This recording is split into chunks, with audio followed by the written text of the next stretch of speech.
Hello everybody and welcome back to the Fantasy Football Scout YouTube channel. In this video we're going to be doing something slightly different. Now obviously, as you can see from my background and the thumbnail, we are going to be looking at the Women's Euros fantasy game that is starting on the 2nd of July. We'll basically be doing a how to play, so how to play the game, how to use your wildcard, when to use your wildcard, that sort of thing. And we're also going to look at the key dates as well, obviously with it starting on the 2nd of July. So that's a bit of a giveaway for the first one. But before we get into the video, of course, if you could help the channel by dropping a like, subscribe, all that good stuff, massively helps the channel, massively boosts it in the algorithm, and lets other people who potentially want to see this sort of content as well to be able to see it and also consume it. So that'd be fantastic. And obviously, I've got to shout out the Fantasy Football Scout website as well. If you do want any help with your Women's Euro fantasy content or any help with anything in FPL, Club World Cup at the moment, which I'm sure a lot of you are playing, then obviously there's only one place to go, and that is the Fantasy Football Scout website. There's just detail about everything. The editors are just fantastic on there, and you can find everything you need to know. And a lot of what's in this video is obviously come from the Fantasy Football Scout website. But yeah, let's get into the video, shall we? So let's have a first look at the key dates. So as I mentioned, match day 1 starts on the 2nd of July. Match day 2 is the 6th of July. Match day 3 is the 10th of July. I'm not particularly sure on that font, and it looks a bit like the 16th. But yeah, it's the 10th of July. The quarterfinals are the 16th of July. Semi-finals the 22nd of July, and of course, the final is on the 27th of July. So each round, obviously, you'll be able to make transfers. You can make 3 transfers for the first 3 rounds, and in the quarters, I think you make 4. Semis, I think it might be 5, and final, I believe it is 6. So that's the way it works. But you've got to have your team ready for each individual deadline. One thing to mention about the deadlines as well is you can, unlike Club World Cup Fantasy, which I'm sure a lot of you have been playing, you can actually go right up to the deadline, so you can see your team before you pick it. So I would recommend for match day 1, the first few games, if you can see the lineups before you actually make your teams or before you finalise your teams, that will be something to definitely look into. Because, of course, then you can see if your players are starting or not. Because I've had a few players in my Club World Cup Fantasy who have unfortunately not started, which is not ideal. But yeah, that is something to mind definitely with the key dates, is to make sure you go right up to the deadline and have a look at the lineups first. That is definitely a sort of a victory in this game, that's for sure.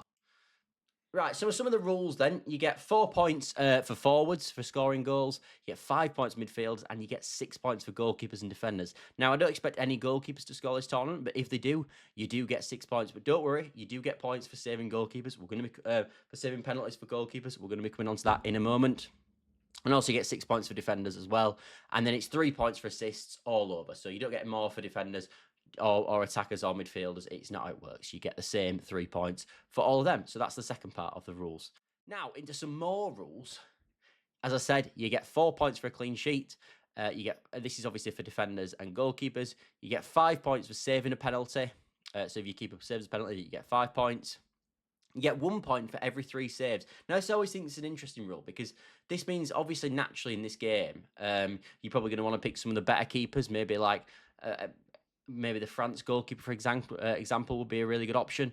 But obviously, this gives you the option to be able to go and select some potentially more rogue picks, because potentially there's a team that could keep a clean sheet, and because they're not as good, they face a lot of shots. And then obviously you can rack up massive save points. So sometimes, like Edison in FPL, for example, has always been a bit of a pain because he never makes saves. Whereas Pope, when he was at Burnley, for example, was really strong for that. So, and he's not that bad when he's at Newcastle as well. So that's something to bear in mind. Sometimes you can go with someone a bit sort of who plays in a worse defence, but therefore picks up more saves. And you also get 3 points for a Player of the Match award as well. So that's something to bear in mind as well. So you could rack up some serious points here.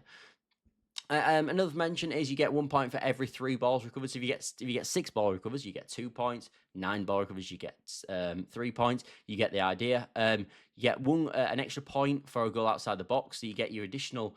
So if it's a defender, you get 6 points for the goal, and then 7 points. You get an extra 1 point to make it 7 if it's outside the box. Naturally, with the appearances as well, I'm sure everyone knows how this works. You get 1 point for an appearance, and then over 60 minutes, you get an additional point.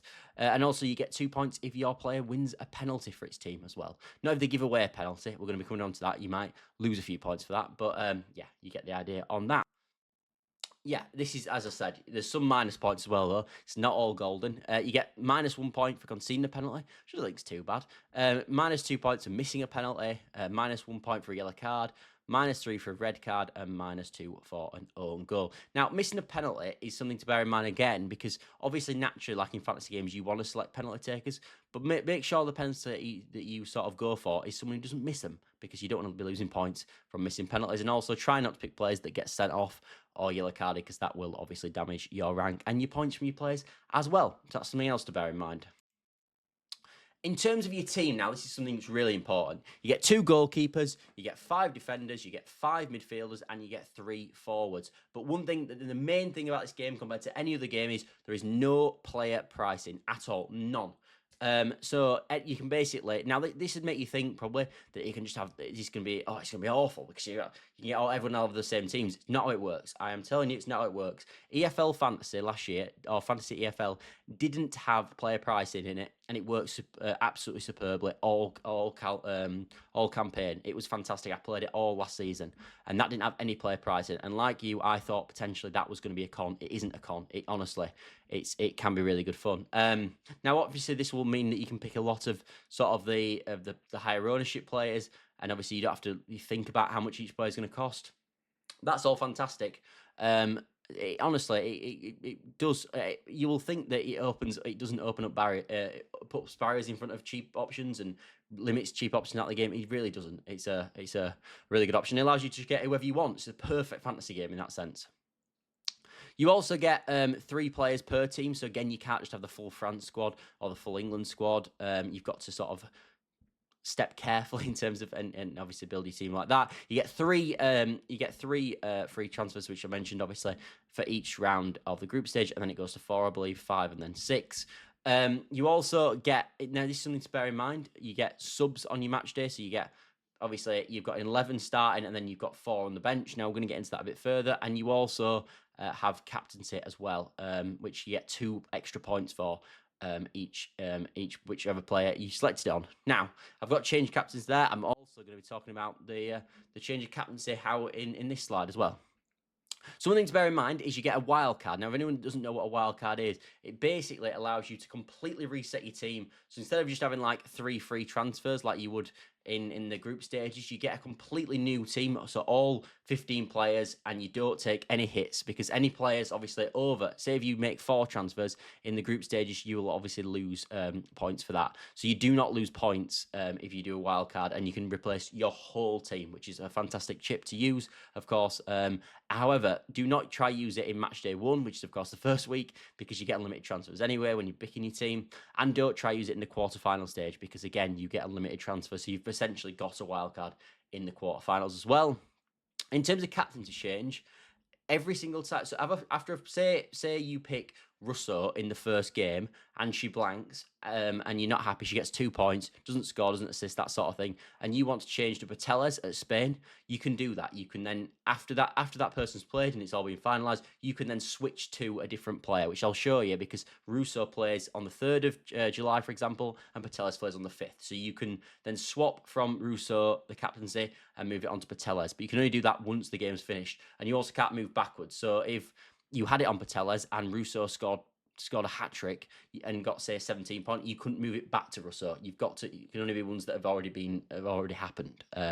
So you can't do anything that's already happened. So you can't change your captaincy, so your best playing player. You've got to look into the future. So the best way to do it is put it on someone who plays in the first game. If you don't like the score, put it on to the next player who plays in the next game until you get a score that you're happy with, and you're going to stop there. It's similar to Club World Cup Fantasy, if anyone's played that. And also subs change as well. You can change after a player's played, or after a player's played. If you don't like the score that you've got, you can change that and bring somebody else in who, it works in the same way as the captaincy. Obviously, you just don't get the double points. So if Russo plays in the first game and you've got Pateles on the bench, you can then swap Russo if you're not happy with their performance, and bring on Pateles if you wanted to do so. So yeah, that is the rules in essence, really. But let's have a look at how it all lines up. So this is the website, as you can see. So as I said, you've got 3 forwards, you've got 5 midfielders, 5 defenders, and 2 goalkeepers. I'm also going to start looking at this screen now, because this is where that screen is on. So as you can see, if you select up front, you can go with Russo, for example. Then you bring Schürrle. Then you can bring Parigiolo or Graham, for example. And then you can midfielders. You could go, I don't know, Bonamati, Patellas. Obviously, this isn't my team. I will be doing a team reveal, by the way. I think on Monday. So yeah, get ready for that if you do want to see who I have planned in my team. I do think I will pick Patellas though. I might be wrong, but I do think I'll pick her. And then we'll build out a team anyway. So you get the idea. We'll just auto fill it. So this is then your team. Then you continue through. It will, if you don't already have a team, I've already picked my team name. So obviously there'd be an issue there, but then this is your side, and then as you can see, you can swap in and out each player depending on how you'd like to line up. I would also recommend that you start with your players that play earliest in the game week, so you can swap them out. So like I mentioned, I've got Patellas. You'd obviously start because she plays on the 3rd, and then you bring in Russo if they play later, for example.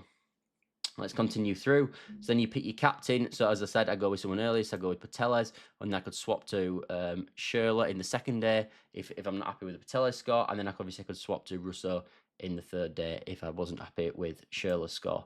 Team name you'd write in there. So if I call it, I don't know, 1 2 3 exclamation mark 2 3, for example, you go through, save your team. And then, as you can see, then you can make your free transfers whenever you want until the deadline, and that's how it works. And obviously, on the right hand side, you can see obviously each individual game. So I'd try select a player if you can from the Wednesday game. So I would probably go with if you can go with Graham up front, I probably would. She plays for Barcelona, had a really decent season out there, really good option, one of the best female players in the world. You could go her from Norway. Then I'd look at Patellas potentially from Spain for the 3rd. Then from Germany, I think Shirley's probably a good option for the 4th. And then you could go with whoever you want from England or Netherlands or France or whatever you want to do. And that is how then you build your team, and then just swap captaincy throughout to try to get your best possible score. But yeah, that is the Women's Euros Fantasy. Let me know what you think. Let me know if we enjoyed this video. Something slightly different. Obviously, we do want to try look at all the games and see what everyone's liking. But yeah, thanks all for watching this video. I hope you've enjoyed the how to play. As I said, if you want any more help with your Women's Euro Fantasy game, go and check out the Fantasy Scout website. It's fantastic. And also as well, if you've started at this point, you've obviously relatively liked the video, so please drop a like and subscribe and all that good stuff. That would massively help the channel. But yeah, thanks all for watching, and we'll see you later. Bye for now, everybody. Bye for now.